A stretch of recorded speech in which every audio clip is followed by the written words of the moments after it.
You ask Tiger to solve. This deals with linear equations with one unknown.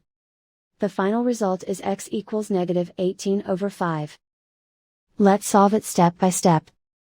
Group all x terms on the left side of the equation. Subtract 2x from both sides. Group like terms.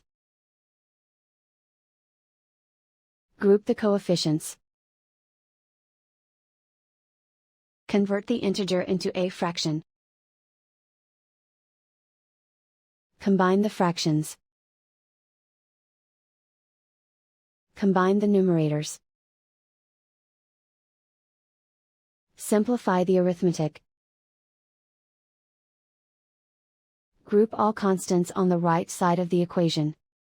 Add 6 to both sides. Simplify the arithmetic.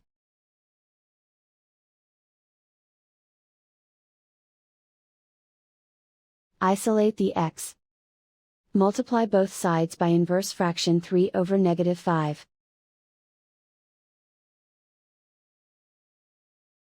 Move the negative sign from the denominator to the numerator. Group like terms. Multiply the coefficients.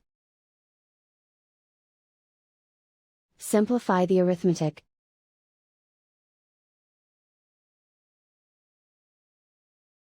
Move the negative sign from the denominator to the numerator. Multiply the fractions. Simplify the arithmetic. And so the final result is x equals -18/5.